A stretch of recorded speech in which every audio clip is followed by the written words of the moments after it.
Sous une pluie battante, sur l'avenue de la République, une berline noire roulait lentement, ses essuie-glaces balayant frénétiquement le pare-brise.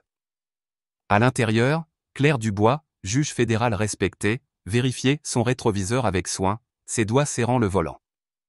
À 42 ans, elle était une figure incontournable du palais de justice de Paris, connue pour son impartialité et son engagement envers la justice. Ce matin-là, elle se rendait au tribunal pour présider une audience cruciale sur les droits civils, une affaire de discrimination dans l'accès au logement qui touchait des milliers de personnes. Claire consulta sa montre, 7h45. Comme toujours, elle était à l'heure, un trait qui définissait sa carrière de 15 ans à la magistrature. Sa robe de juge, soigneusement pliée dans une housse sur la banquette arrière, symbolisait son rôle, protéger la loi, garantir l'égalité, défendre les citoyens contre les abus de pouvoir. Elle ne se doutait pas que, dans quelques minutes, elle serait confrontée à une injustice qu'elle n'aurait jamais imaginée, une humiliation qui mettrait à l'épreuve sa dignité et son sang-froid. Alors qu'elle s'engageait dans une intersection, des gyrophares bleus et rouges clignotèrent dans son rétroviseur. Perplexe, Claire se gara sur le bas-côté, certaine de n'avoir commis aucune infraction. Elle avait conduit prudemment, respectant les limites de vitesse, et son clignotant fonctionnait parfaitement. Peut-être un problème technique, pensa-t-elle, un feu arrière défectueux. L'agent Antoine Lefebvre, un homme jeune au regard dur, s'approcha de sa vitre, son imperméable luisant sous la pluie. Derrière lui, sa partenaire, Sophie Martin, resta près de la voiture de patrouille, observant la scène. « Permis de conduire et carte grise, s'il vous plaît », lança Antoine sans un bonjour, sa voix tranchante. Claire, habituée à la courtoisie dans son milieu professionnel, fut surprise par son ton. « Bien sûr, monsieur l'agent », répondit-elle calmement, fouillant dans son sac à main. « Puis-je savoir ce que j'ai fait ?» Antoine haussa un sourcil. « Vous avez grillé un feu rouge à l'intersection. » Oui. Claire fronça les sourcils, certaine d'avoir respecté le feu. « Je suis sûre que le feu était vert. Voici mes documents. » Elle lui tendit son permis de conduire et sa carte d'identité judiciaire fédérale, un document officiel prouvant son statut de juge. « Je suis Claire Dubois, juge fédéral. Je dois être au tribunal dans 30 minutes pour une audience importante. » Antoine examina les documents, son expression se durcissant. « N'importe qui peut falsifier une carte comme celle-ci, dit-il, sarcastique. Sortez du véhicule, madame. » Claire sentit une pointe d'irritation, mais garda son calme. « Monsieur l'agent, je vous assure que ces documents sont authentiques. Vous pouvez appeler le tribunal pour vérifier. » Antoine ricana, jetant d'un coup d'œil à Sophie, qui s'approchait avec une tablette. « On verra ça. Sortez, maintenant. » Claire ouvrit lentement la portière, la pluie trempant immédiatement son tailleur bleu marine. Elle se tenait droite, refusant de perdre sa dignité malgré l'absurdité de la situation.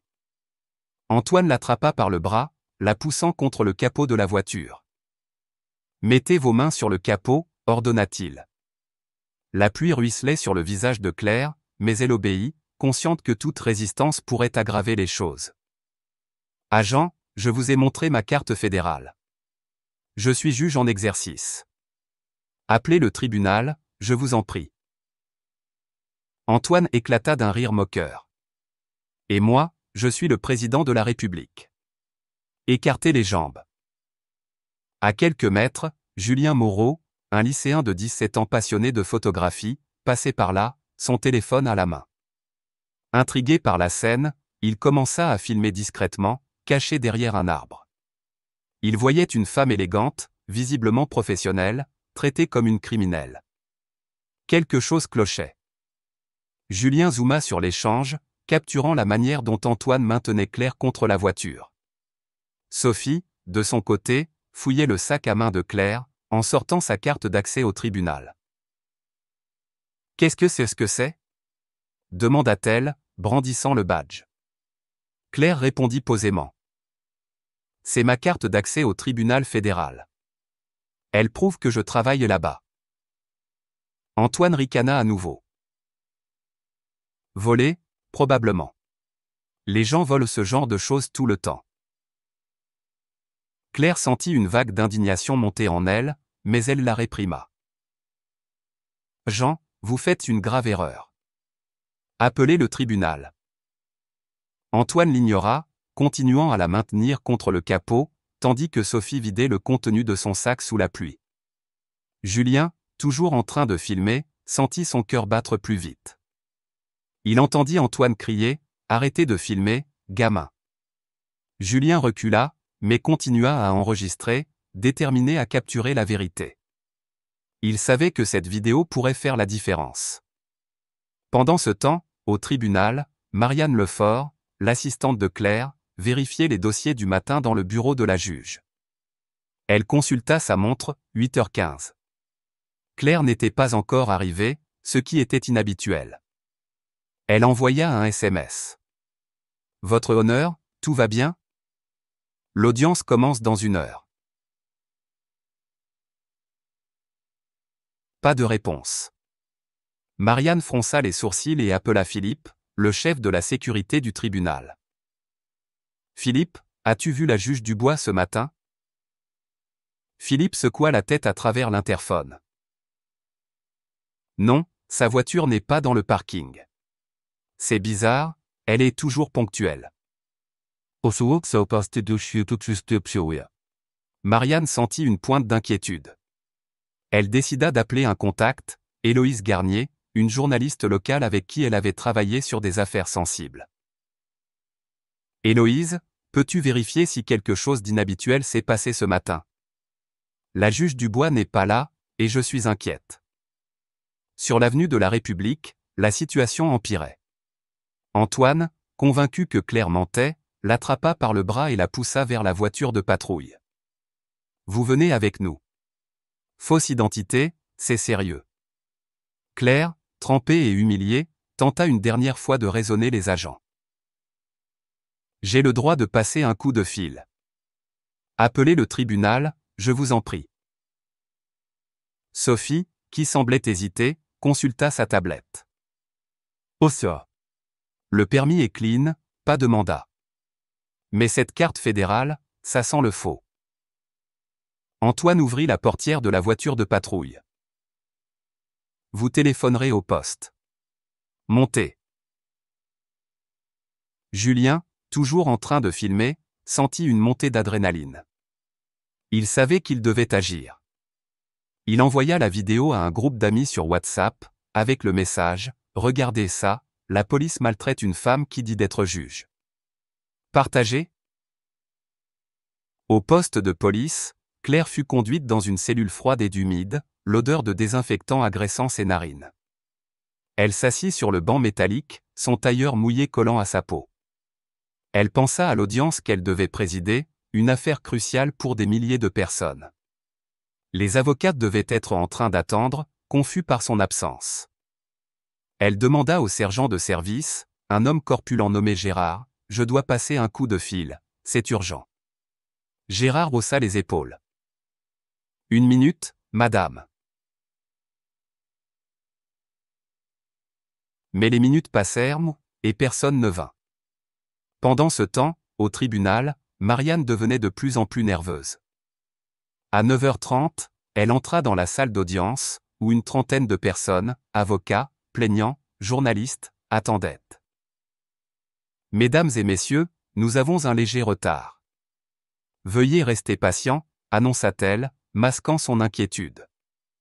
Elle retourna dans le bureau et rappela Héloïse.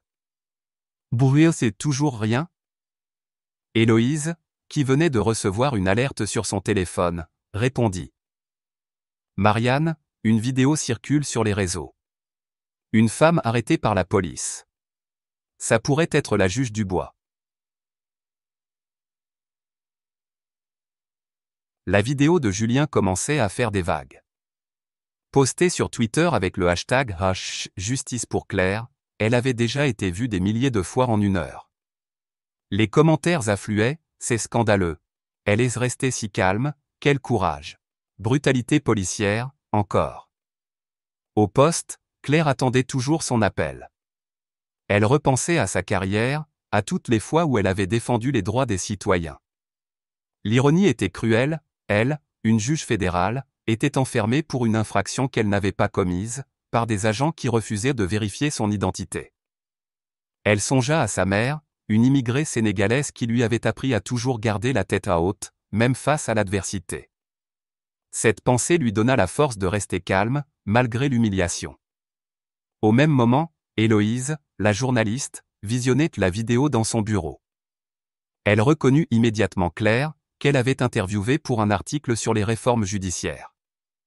Elle appela Marianne. C'est elle, c'est la juge Dubois. Elle est au poste de police. Je vais là-bas tout de suite. Héloïse sauta dans sa voiture, déterminée à obtenir des réponses. Pendant ce temps, Julien, toujours près de l'avenue de la République, fut approché par un passant, un homme d'âge mûr nommé Michel, qui avait vu la scène. « Tu as bien fait de filmer, petit. Ce genre de choses arrive trop souvent.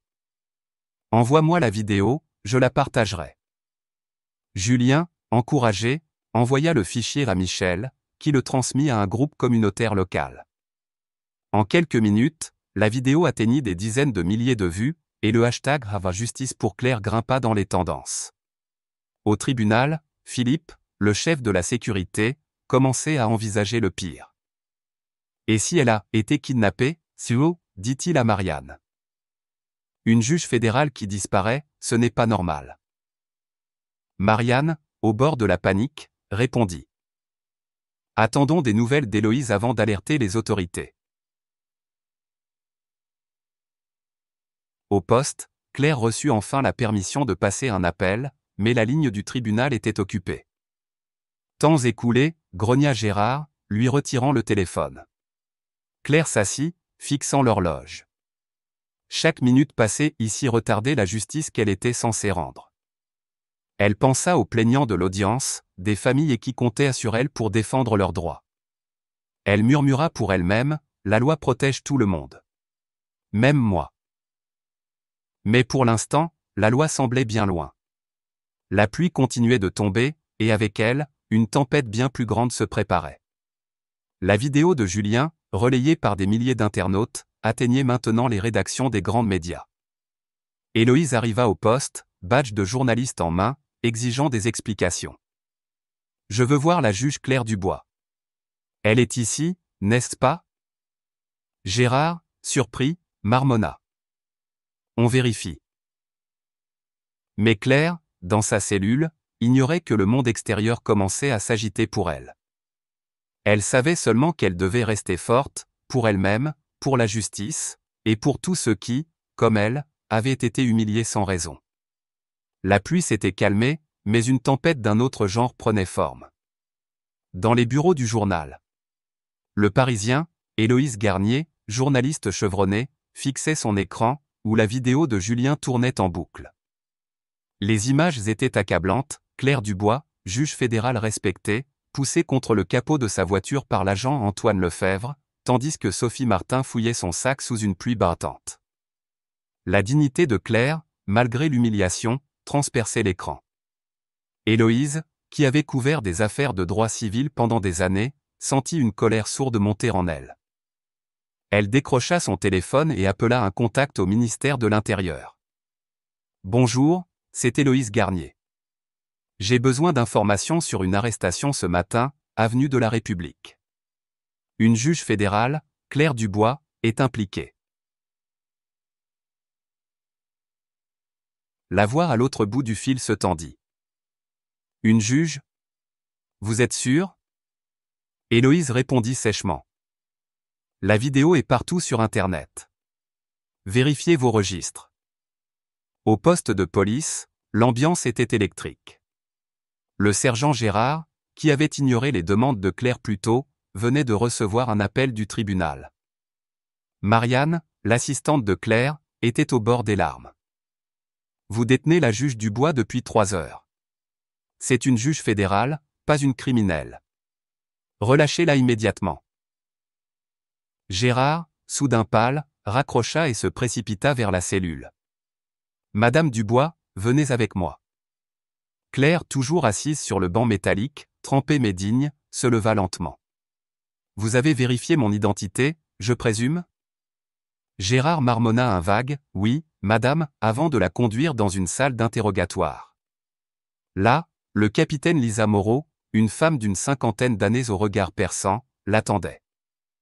Juge Dubois, je suis profondément désolé. Il y a eu une terrible méprise. Claire, impassible, répondit, une méprise? J'ai demandé à vos agents de vérifier mon identité. Ils ont refusé. Lisa baissa les yeux, consciente que cette affaire allait avoir des répercussions. Pendant ce temps, la vidéo de Julien explosait sur les réseaux sociaux. Le hashtag #Justice pour Claire était en tête des tendances en France, avec plus de 100 000 partages en quelques heures. Les commentaires affluaient, scandaleux. Une juge fédérale traitée comme une délinquante. Où est-ce la justice dans ce pays?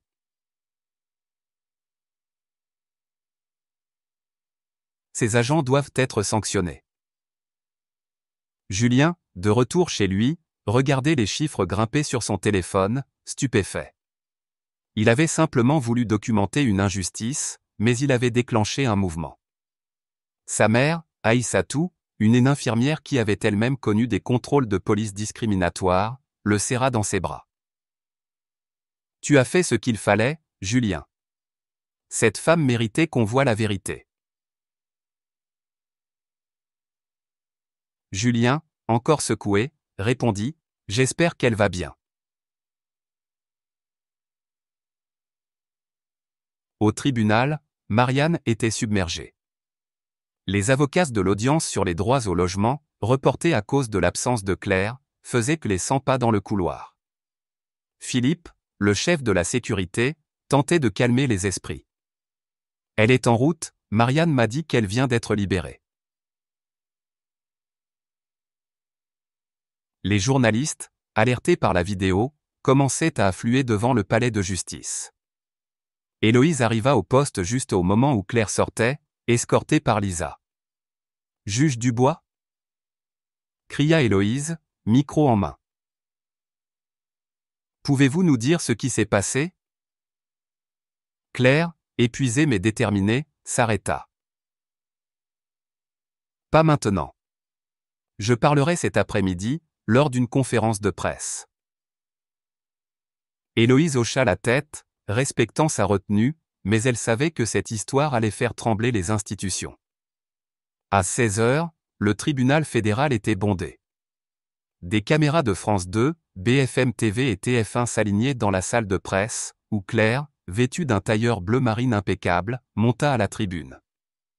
Son visage était calme, mais sa voix portait une force tranquille.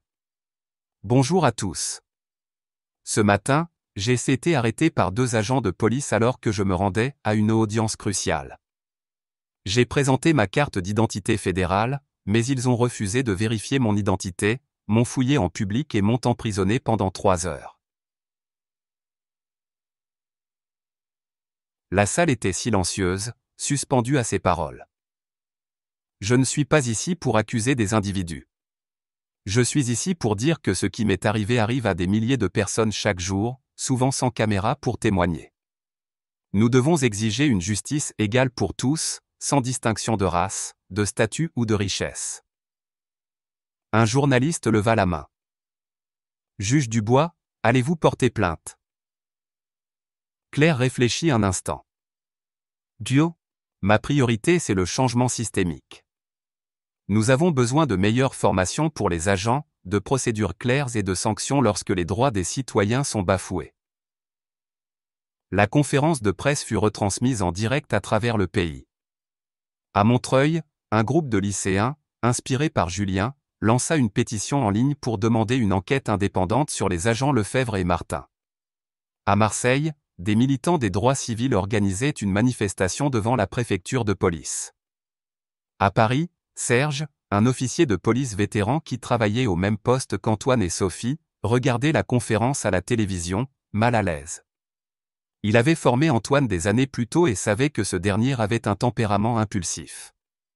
Serge murmura à un collègue, « Ils ont dépassé les bornes, ça ternit notre métier. » Il décida d'écrire une lettre anonyme au capitaine Lissa, suggérant une révision des pratiques de formation, une démarche rare pour un officier en activité.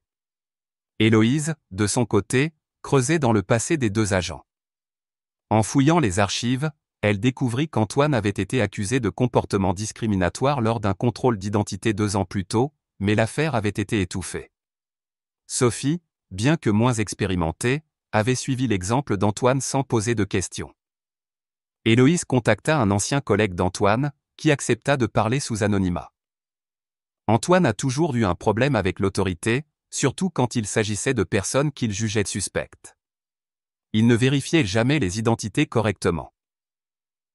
Héloïse rédigea un article explosif, publié le soir même sur le site du Parisien, intitulé « Une juge humiliée, l'échec des procédures policières ». L'article, accompagné de la vidéo de Julien, attisa encore plus la colère publique. Au poste, Antoine et Sophie furent convoqués par le capitaine Lissa. « Vous réalisez ce que vous avez fait ?» demanda-t-elle, les rapports d'arrestation sous les yeux. Antoine, nerveux, répondit. On pensait que sa carte était fausse. Ça arrive tout le temps. Sophie, plus réservée, ajouta. On suivait les procédures. Lisa secoua la tête. Vous avez refusé de vérifier son identité. Vous avez humilié une juge fédérale. Cette affaire est maintenant entre les mains du ministère de l'Intérieur. Antoine blêmit, comprenant enfin la gravité de la situation. Sophie, les mains tremblantes, baissa les yeux. Lisa savait que leur carrière était en jeu, mais elle ne pouvait ignorer la vidéo ni la pression croissante des médias et du public. Dans les rues de Paris, l'histoire de Claire prenait une ampleur inattendue. Des pancartes portant le slogan « Justice pour Claire » apparaissaient dans les manifestations spontanées. Julien reçut un message d'un groupe d'étudiants en droit, qui le remerciait pour sa vidéo et lui demandait de témoigner lors d'une réunion communautaire. Il accepta, encouragé par sa mère. « Tu as donné une voix à ceux qui n'en ont pas », lui dit-elle. Pendant ce temps, Claire, de retour chez elle, recevait des dizaines de messages de soutien. L'un d'eux venait d'un groupe de lycéens, incluant Julien, qui écrivait « Merci de votre courage, Madame la juge, nous sommes avec vous ». Émue, Claire répondit personnellement, les invitant à une discussion informelle au tribunal. Elle voyait en eux l'espoir d'un avenir où la justice prévaudrait. Le ministère de l'Intérieur annonça une enquête officielle à 20h. Les chaînes de télévision interrompirent leur programme pour diffuser l'information. Une juge fédérale arrêtée à tort, un scandale qui ébranle la police, titrait France 24. À 22h, la vidéo de Julien dépassait les 2 millions de vues, et le hashtag #Justice pour Claire s'étendait à l'international, traduit en anglais, espagnol et portugais. À Lisbonne, une chaîne d'information reprit l'histoire, titrant « Juíza humilhada ». Claire, en regardant les nouvelles depuis son salon, comprit que son histoire dépassait sa propre expérience. Elle représentait désormais un symbole de lutte contre l'injustice systémique. Elle murmura à son mari, qui l'avait soutenu tout au long de la journée, ce n'est que le début. Au poste, Lisa travaillait tard, préparant un rapport pour le ministère. Serge, l'officier vétéran, passa la voir. « Capitaine, je ne peux pas rester silencieux. Ce qui s'est passé aujourd'hui, c'est une honte. Je veux aider à changer les choses. » Lisa hocha la tête. « Alors, commencez par parler aux nouvelles recrues. Ils doivent apprendre de cette erreur. » Serge acquiesça, déterminé à faire sa part. Pendant ce temps, Héloïse continuait ses recherches, contactant des avocats spécialisés dans les droits civils pour analyser les implications légales de l'affaire. Elle savait que la pression publique et médiatique forcerait des changements, mais à quel prix ? Claire, elle, se préparait pour une nouvelle journée au tribunal, bien décidée à transformer cette humiliation en une opportunité pour la justice. La salle d'audience du tribunal fédéral était silencieuse, presque solennelle, lorsque Claire Dubois rentra, vêtue de sa robe noire de juge, symbole de son autorité et de son engagement envers la justice. Quelques semaines s'étaient écoulées depuis son arrestation humiliante sur l'avenue de la République, mais l'écho de cet événement résonnait encore à travers la France. Ce matin-là, elle présidait une nouvelle audience, une affaire concernant l'accès équitable à l'éducation pour les communautés marginalisées. Les avocats, les plaignants et les spectateurs la regardaient avec un mélange de respect et d'admiration. Claire, fidèle à elle-même, aborda l'audience avec une impartialité rigoureuse, mais dans son cœur, elle savait que son expérience récente avait transformé sa vision du monde. Elle n'était plus seulement une juge, elle était devenue un symbole de résilience et de dignité face à l'injustice. Au même moment, au siège du ministère de l'Intérieur, le capitaine Lisa Moreau dirigeait une audience disciplinaire contre les agents Antoine Lefèvre et Sophie Martin. La salle, austère et formelle, était remplie de représentants syndicaux, d'officiers supérieurs et d'un procureur du bureau du procureur général. Claire, accompagnée de son avocat, François Laurent, était présente pour témoigner. Elle s'assit, droite et calme, son regard fixé sur les deux agents. Antoine semblait nerveux, évitant son regard, tandis que Sophie, visiblement accablée, fixait le sol. Lisa, en tant que présidente du comité, ouvrit la séance. Juge Dubois, merci d'être ici. Pouvez-vous nous raconter ce qui s'est passé lors de votre arrestation ? Claire parla avec une clarté méthodique, décrivant chaque détail, le contrôle routier, le refus des agents de vérifier son identité, la fouille humiliante sous la pluie, et son emprisonnement injustifié. J'ai demandé à plusieurs reprises aux agents d'appeler le tribunal pour confirmer mon identité, dit-elle. Ils ont choisi de ne pas le faire.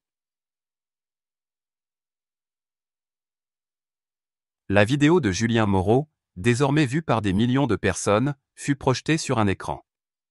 Les images montraient Claire, trempée mais digne, maintenue contre le capot de sa voiture. Les murmures dans la salle s'intensifièrent lorsque Antoine ricana, « Et moi, je suis le président de la République. » Lisa, le visage grave, se tourna vers les agents. « Agent Lefèvre, pourquoi n'avez-vous pas vérifié l'identité de la juge Dubois ?» Antoine bafouilla. La carte semblait fausse. On voit souvent des faux documents. Lisa insista. Mais vous n'avez pas appelé le tribunal, malgré sa demande. Pourquoi ? Antoine n'avait pas de réponse convaincante. Sophie, interrogée à son tour, murmura. J'ai suivi les ordres de mon partenaire. Lisa nota leur manque de remords, un détail qui pèserait lourd dans la décision finale. Julien, l'étudiant qui avait filmé l'incident, fut appelé à témoigner. Nerveux mais déterminé, il raconta ce qu'il avait vu. J'étais en route pour le lycée quand j'ai vu la scène. La juge était calme, coopérative, mais les agents l'ont traitée comme une criminelle. Ça ne semblait pas juste. Lisa montra la vidéo. Est-ce que bien ce que vous avez filmé ? Julien hocha la tête. Oui. J'ai continué à filmer parce que ça me semblait anormal. Elle parlait comme une avocate, elle était habillée comme une professionnelle, mais il l'ignorait.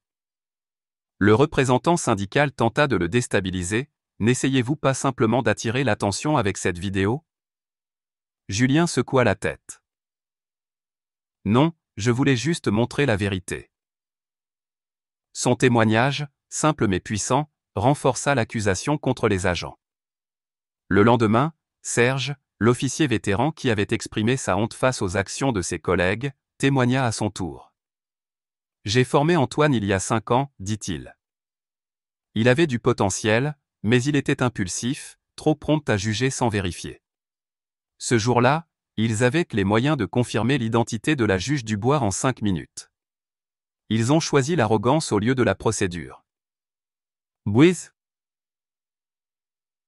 Lisa, impressionnée par la franchise de Serge, le remercia. Elle savait que cette affaire allait au-delà de 2 agents. Elle révélait des failles systémiques dans la formation et la culture policière. La décision fut rendue le lundi suivant, dans une salle bondée de journalistes, de militants et de représentants communautaires. Lisa prit la parole, sa voix ferme. Après examen des preuves et des témoignages, le comité conclut que les agents Antoine Lefebvre et Sophie Martin ont enfreint les procédures du département. Ils ont ignoré une demande légitime de vérification d'identité et ont agi de manière indigne de leurs fonctions. Elle marqua une pause, regardant les agents. Agent Lefebvre, vous êtes renvoyé avec effet immédiat. Vous perdez vos avantages dès votre pension. Agent Martin, vous êtes également renvoyé. Sophie fondit en larmes, tandis qu'Antoine, livide, resta immobile. Lisa ajouta. Cette affaire est transmise au procureur général pour une enquête sur une possible violation des droits civils sous l'article 1983. Des murmures parcoururent la salle. Une accusation fédérale pouvait mener à des peines de prison. À la sortie, les journalistes assaillirent les agents. Antoine repoussa les micros sans un mot, tandis que Sophie se couvrit le visage. Lisa s'adressa aux médias, cette décision montre que personne n'est au-dessus de la loi. Les agents doivent respecter les citoyens, quel que soit leur statut. Claire, observant la scène depuis le fond de la salle, ressentit un mélange de soulagement et de tristesse. La justice avait été rendue, mais elle savait que ce n'était qu'un premier pas. Elle rentra au tribunal, où Marianne l'attendait avec un café et un sourire. « Vous avez été incroyable, votre honneur. » Claire répondit doucement. « Ce n'est pas fini, Marianne. Il y a encore beaucoup à faire. » Quelques semaines plus tard, Claire reçut une invitation inattendue de l'Académie de police métropolitaine. Le capitaine Lisa l'avait conviée à s'adresser aux nouvelles recrues, sur le point de recevoir leur diplôme. Marianne, sceptique, demanda. « Oh, et comment ça, vous êtes sûr, votre honneur ? Ça pourrait être gênant. » Claire réfléchit, puis répondit. Ces jeunes agents doivent entendre cette histoire. Si je peux empêcher ne serait-ce qu'une personne de vivre ce que j'ai vécu, ça en vaut la peine. L'auditorium de l'académie était plein, les recrues alignées en uniformes impeccables. Lisa présenta Claire avec respect, la juge Dubois a accepté de partager son expérience pour que vous deveniez de meilleurs officiers. Écoutez-la attentivement. Claire monta au podium, sans note, parlant du cœur. Il y a quelques semaines, j'ai été arrêté par 2 de vos collègues. Ils ont refusé de croire que j'étais juge, malgré mes preuves. Ils m'ont humilié, mais je suis resté calme, car je savais que la vérité finirait par triompher. La salle était silencieuse, captivée. Oh ben. Vous aurez du pouvoir en tant qu'agent, mais ce pouvoir s'accompagne d'une responsabilité. Traitez chaque personne avec dignité. Une vérification d'identité prend 5 minutes. Une humiliation marque pour toujours. Une recrue, Camille, leva la main. Madame la juge, comment trouver l'équilibre entre prudence et respect ? Claire sourit. Soyez minutieux, mais humain. Posez des questions poliment. Écoutez. Expliquez vos actions. Votre badge n'est pas une arme, c'est une promesse de servir.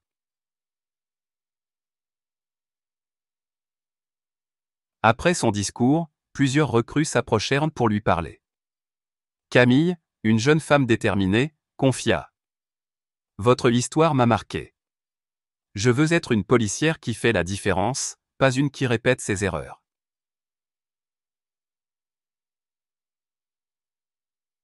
Claire, touchée, répondit. Alors souvenez-vous de ça. Chaque personne est un être humain, pas un suspect. Un autre jeune, Lucas, demanda. Pourquoi n'avez-vous pas poursuivi le département ? Vous auriez pu gagner beaucoup d'argent. Claire réfléchit. L'argent ne change pas le système. Former des agents comme vous, si. Lisa, observant depuis l'arrière, murmura à un collègue. Elle a transformé une injustice en espoir.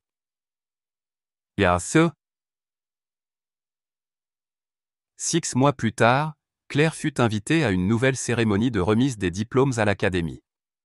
Cette promotion était différente, les recrues avaient suivi un programme réformé, inspiré par son affaire. Lisa lui fit visiter les locaux. Dans une salle de classe, un mur était décoré de photos, surnommé le « mur de la dignité ». Une image montrait Claire lors de son arrestation, une autre lors de sa conférence de presse. C'est pour rappeler aux recrues que chaque citoyen mérite le respect, expliqua Lisa. Claire observa une session d'entraînement où un instructeur demandait « Que faire si quelqu'un prétend être un officiel ?» Une recrue répondit « On vérifie immédiatement auprès des autorités compétentes, et on reste respectueux. » Claire sourit. Ses agents apprenaient ce qu'Antoine et Sophie n'avaient jamais compris. Lors de la cérémonie, Claire prononça le discours d'ouverture. Il y a 6 mois, j'ai été arrêté par des agents qui ont oublié leurs devoirs. Aujourd'hui, vous entrez dans cette profession avec une formation qui, je l'espère, vous rappellera toujours votre responsabilité. Elle regarda les familles dans l'audience. Vous avez le pouvoir de protéger, mais aussi de blesser. Choisissez la justice, toujours. Après la cérémonie, Camille s'approcha. Juge Dubois, grâce à vous, je me souviendrai toujours de traiter les gens avec humanité. Un autre diplômé, Lucas, ajouta. Mon instructeur nous a dit que votre affaire a changé la police. Merci. Claire, émue, répondit. Ce n'est pas moi qui change les choses. C'est vous, si vous choisissez d'agir différemment. Un an plus tard, Claire se tenait à la tribune de la Convention nationale des droits civiques, à Lyon. La salle était comble, réunissant juges, avocats, militants et leaders communautaires. Elle portait son tailleur bleu marine, devenu un symbole de sa force. Dans ses mains, elle tenait le prix « Justice et dignité », une distinction qu'elle n'avait jamais anticipée. Il y a un an, je me rendais au travail, ignorant que ma vie allait changer, commença-t-elle. Un simple contrôle routier m'a montré ce que des milliers de personnes vivent chaque jour. J'ai choisi de transformer cette injustice en un appel au changement. Les applaudissements résonnèrent, mais Claire leva la main. Ce prix n'est pas seulement pour moi. Il est pour Julien, qui a filmé la vérité. Pour Héloïse, qui a révélé les failles du système. Pour chaque citoyen qui se lève contre l'injustice. Dans le public, Julien, désormais apprenti journaliste, prenait des notes. Lisa, accompagnée de Camille et Lucas, écoutait avec fierté. Marianne, assise au premier rang, essuya une larme. Claire continua, les agents qui m'ont arrêté ont perdu leur emploi, mais la vraie victoire est ailleurs. Des services de police à travers le pays réforment leurs pratiques. Les citoyens exigent des comptes. L'espoir naît de l'action collective. Un étudiant en droit demanda « Regrettez-vous ce qui s'est passé ?» Claire sourit. « Je regrette l'injustice, mais pas ce qu'elle a permis. Parfois, nos pires moments deviennent le fondement de notre travail le plus important. » En quittant la scène, Claire croisa le regard de Julien. Elle s'approcha et lui serra la main. « Merci, Julien. Sans toi, rien de tout ça n'aurait été possible. » Julien rougit. « Je n'ai fait que filmer, Madame la juge. C'est vous qui avez changé les choses. » Claire secoua la tête. « Non, c'est nous tous. Ensemble. » Alors qu'elle sortait de la salle, elle ressentit une profonde satisfaction. L'humiliation qu'elle avait subie s'était transformée en un mouvement pour la justice, un agent, un citoyen, une réforme à la fois. Son héritage ne serait pas défini par un moment d'injustice, mais par la dignité qu'elle avait incarnée et le changement qu'elle avait inspiré. L'histoire de Claire Dubois, une juge fédérale humiliée par des agents de police, est une leçon puissante sur la dignité, la résilience et la quête de justice. Dans la culture française, où l'égalité et la fraternité sont des valeurs fondamentales, cette affaire résonne profondément. Elle nous rappelle que l'injustice peut frapper n'importe qui, même une figure d'autorité comme Claire, et que le respect de chaque individu, indépendamment de son apparence ou de son statut, est un pilier de notre société. La dignité de Claire face à l'humiliation, son calme et sa détermination à transformer une épreuve personnelle en un mouvement pour le changement systémique m'ont profondément touché. Cela montre que la force véritable réside dans la capacité à rester fidèle à ses principes, même dans les moments les plus sombres. Cette histoire m'a appris plusieurs leçons applicables à la vie quotidienne. D'abord, l'importance de l'écoute et de la vérification avant de juger. Les agents auraient pu éviter cette erreur en prenant 5 minutes pour appeler le tribunal. Dans nos interactions, nous devons apprendre à poser des questions, à écouter activement et à ne pas céder aux préjugés. Ensuite, la persévérance face à l'adversité est cruciale. Claire n'a pas cherché vengeance, mais justice, en plaidant pour des réformes. Cela nous enseigne à transformer nos défis en opportunités pour améliorer notre environnement. Enfin, le pouvoir de la communauté est indéniable. Sans la vidéo de Julien et la mobilisation collective, l'histoire de Claire n'aurait pas eu un tel impact. Cela nous rappelle que chacun, à son échelle, peut contribuer à changer les choses en dénonçant l'injustice. Dans notre vie quotidienne, ces leçons se traduisent par des actions concrètes, traiter autrui avec respect, vérifier les faits avant de juger, et s'engager pour des causes justes, que ce soit en soutenant une pétition ou en participant à des discussions communautaires. En France, où la solidarité est une valeur forte, nous pouvons tous œuvrer pour une société plus équitable, en commençant par de petits gestes. Si cette histoire vous a touché, n'oubliez pas de laisser un like pour montrer votre soutien à la justice et à la dignité. Partagez cette vidéo pour sensibiliser vos amis et votre famille. Abonnez-vous à la chaîne pour ne pas manquer d'autres récits inspirants, et laissez un commentaire pour nous dire ce que vous en pensez ou partager vos propres expériences. Ensemble, faisons entendre la voix de la justice.